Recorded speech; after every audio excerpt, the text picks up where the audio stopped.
Yo, what's going on, guys? Winner Kills here, and welcome to a brand new set of locals feature matches for the week.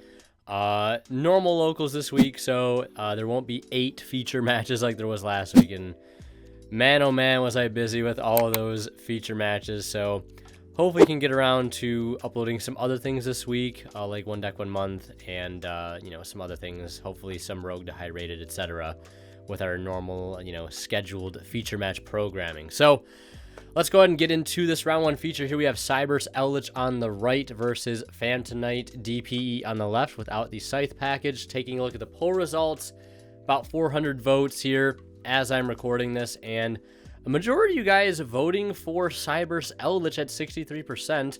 Was a pretty popular deck at the YCS, to my surprise. I think we saw a Cyberse Eldlich deck in the top 4.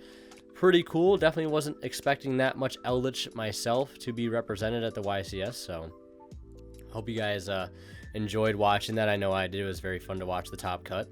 Always enjoy watching that kind of stuff. But getting into the game here, we're going to see our Phantom Knight player go first, leading with Torn Scales and Boots into Cherubini, dumping the Graph, summoning the Seer. Also, speaking of this deck, really didn't see any of it in the top cut, at least that I didn't see personally. There might have been some Phantom Knight lists there in the top, but deck really not seeming too highly represented in the top cut.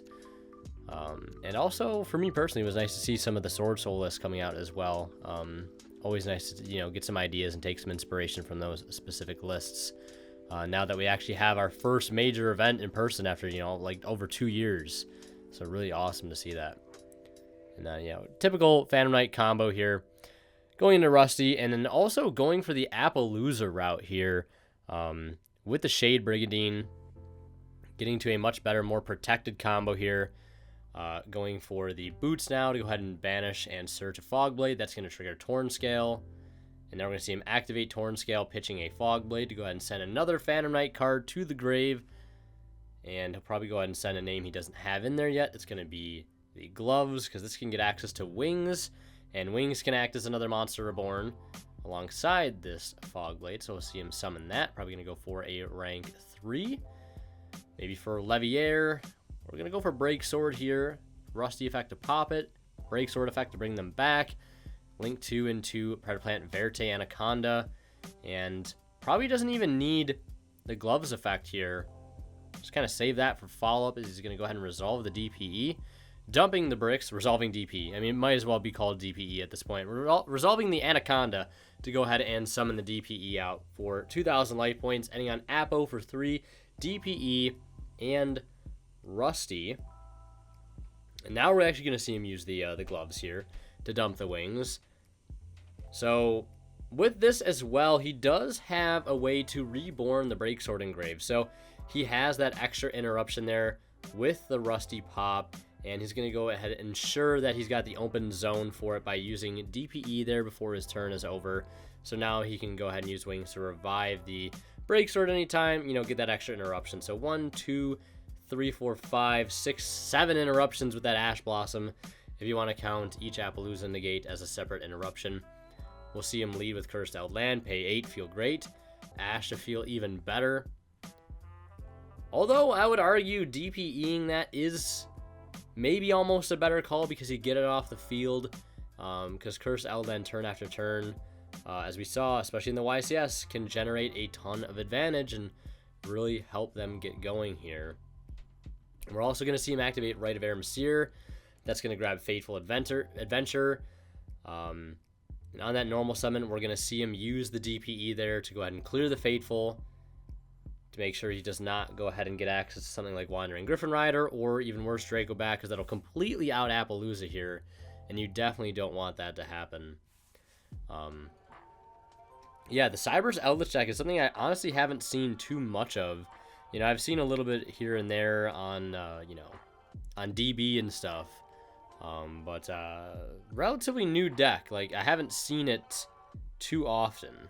I've seen the Cyberse engine before be used in other strategies, specifically for me as like the Psyframe deck. We used to have a guy around us that played Psyframe all the time, and he would integrate this cool little Cyberse combo. Of course, this is before DPE and Dagda were a thing, but you know, still a really cool combo nonetheless to like get into Lambda and some extra bodies and Linkuriboh.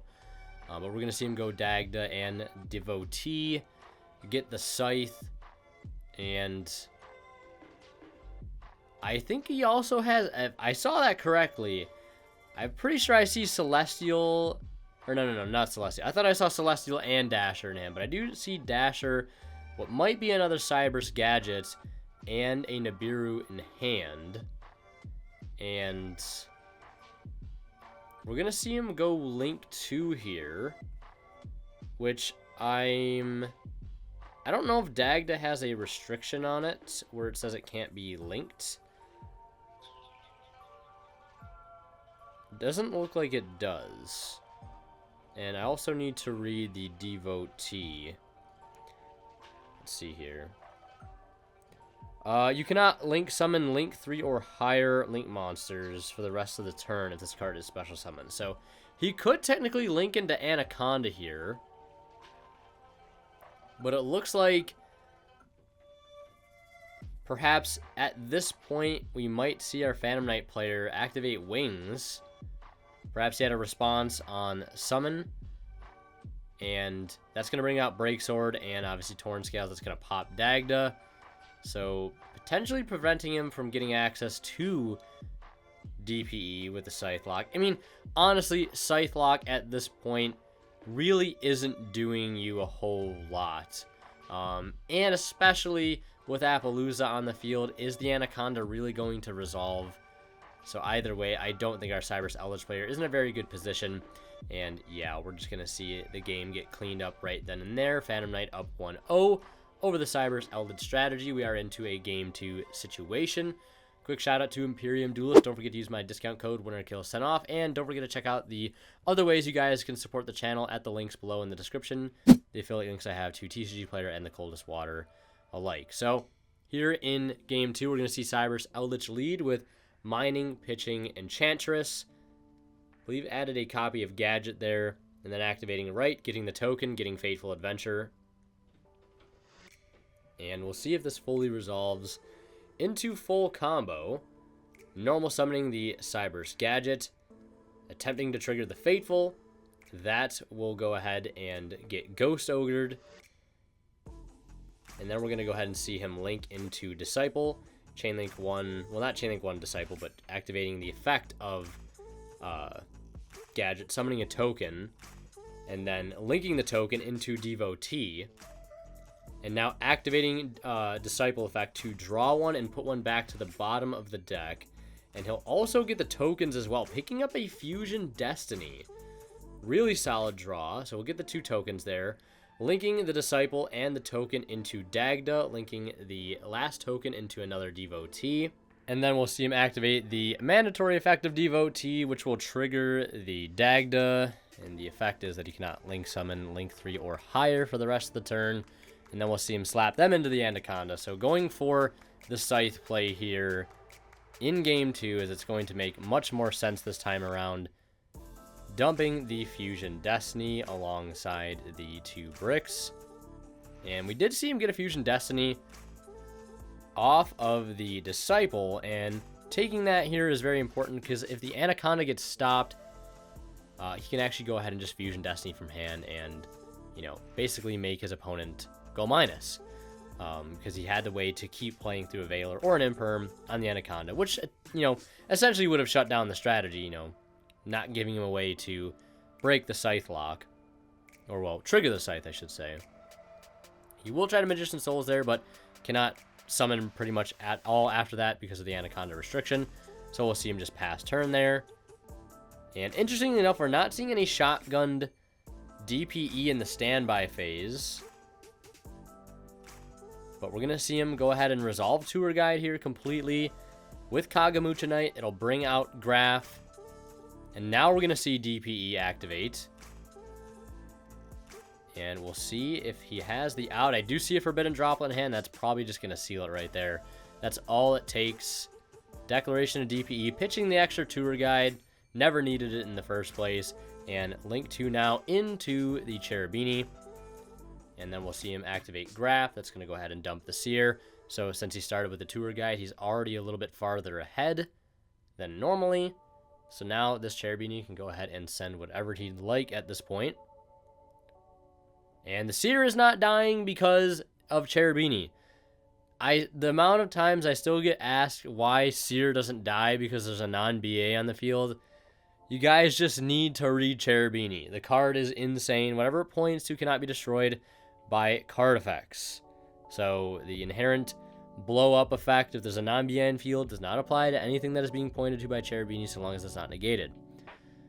So yeah, so that is why the BA no die. The age-old question. We're gonna see him link into Rusty. I just think it's mind-boggling the amount of times like Cherubini's been out for so long. It just blows my mind that people still don't know why the BA no die. But yeah, either way, Rusty's gonna get Ash. That's a pretty high value Ash, I would argue. Yeah, it's gonna stop him from generating a lot of advantage, getting a Fog Blade, getting another PK name to the grave. But we will still see him activate Cloak to go ahead and grab Boots. We'll see him special summon Boots here. Still a lot of plays in the line. Could go for something like Appaloosa with Leviair to recycle a resource. That could be kind of clutch as well. We could see him go for a Break Sword. And we'll see him activate Rusty here on the summon of said Break Sword. That'll clear the token. And we'll see where he wants to go from this particular point. You could potentially permanently out the DPE here if he goes for something like Nightmare Unicorn. And it looks like that's exactly what he'll do. Discarding an Ash, though, to argue that it is kind of worth it at this point. We're going to see him activate Boots in the graveyard to go ahead and search a Fog Blade. Or he could go ahead and grab another Extender in the form of Shade. But it looks like he will go for the Fog Blade. And I don't know if Torn Scales has already been exhausted at this point. I mean, you might be able to see him go into a DPE of his own. I think that would probably seal the game out if he was able to establish that. We're going to see Shade get summoned. Unfortunately, no Eldlich engine being accessed here for our Cyberse Eldlich player. We will just see him go. Yeah, okay, I was expecting maybe an access code there, but we will see the Anaconda. Pay 2k, dump the Destiny Fusion and the bricks. And summon the Enforcer. Oh, how the tides have turned.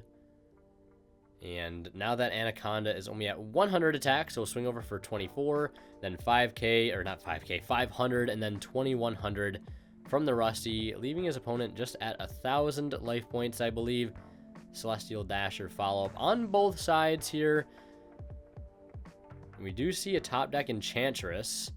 Scythe also, should be getting destroyed by Dagda because of its end phase effect. The Artifact Scythe should actually be getting summoned here as well, because Scythe's effect is mandatory, I believe. So that should be getting summoned here. Was not caught by either player, but it is what it is. So yeah, we're going to see him start with the Enchantress. That will go ahead and grab a Rite of Aramesir, which technically, I believe you need to have no monsters on field to use Rite. So I don't know, that could have technically made a difference here if the Scythe was remembered to be summoned. But I don't think it will matter too much here, simply because of the board state that our Phantom Knight player has. Yeah, if you control no Adventurer token. So, yeah, if he still could have activated. You just can't control an Adventurer token. I thought you needed no monsters for Right, but the card's really, really good, so makes sense. But he should have the Scythe on board extra regardless, as an extra body to do whatever with. We'll see him put Magician Souls on board, pitching that extra Fusion Destiny since it's no longer needed, getting the Cyberse Gadget out onto the field as well. Don't know how much farther, though, he can get through this. I'm pretty sure there's a Fog Blade Engrave with Break Sword access, since I don't see a Fog Blade banished currently, so that's another interruption right there. We'll see him go for the Dark Charmer Gloomy, which he can't go for because you need at least a Dark. I think I had it confused there for just 2 monsters, but it's 2 monsters including a Dark. So could technically still go for it, but have to get rid of the Magician's Souls. We'll see him go for Link Spider with the Adventurer token. Kind of in a tough spot here, to be totally honest. No cards left in hand. Not able to get to full access of the Adventurer engine since I believe that Fateful Adventure was taken out early on by a Ghost Ogre and probably only plays one copy. And even if he did play multiple, the DPE there is still to keep that in check. Now we're going to see him go for Nightmare Phoenix. And Cyberse Gadget getting the token on field. Probably trying to link climb into an access code talker, it looks like. Also maybe looking for a way to get the DPE off field and then take it with Dark Charmer. That also looks like a route he's probably trying to go for right now, but we'll see him go for access code. But access code does need effect monsters. So just trying here. I don't know if there's a way out of this, but we'll see. I mean, I feel like the best possible play would be to, again, clear the opponent's DPE and then find some way after the fact to get into Dark Charmer, take that DPE, and I feel like even at that point, like, you kind of get back into the game a little bit, but you still have to worry about all the Phantom Knight follow-up in the grave, plus Celestial Dasher, which is going to be live next turn no matter what, whether he draws a monster or spell or trap, because if he draws a monster, you can spec it with the Dasher. Spell or trap, just set it, draw 2. He will find a way, though, into access code. It looks like on resolution, if it's on summon effect, DPE will clear the Anaconda and the access code. And from here, unfortunately not having any access to Eldlich stuff yet, he will have Celestial Dasher to try and keep going, finding Imperm and Golden Lord. Not the worst 2 draws you could have had here, because this will actually out the DPE. We'll see Lord pitch itself and Imperm to go ahead and send the DPE to the grave, not triggering its graveyard effect. And yeah, a little rough, but able to go ahead and actually clear the board there, at least most of it. And we're going to see our Phantom Knight player, as expected, set the card he draws. It's a spell or trap and draw into 2 more, finding Cosmic Cyclone.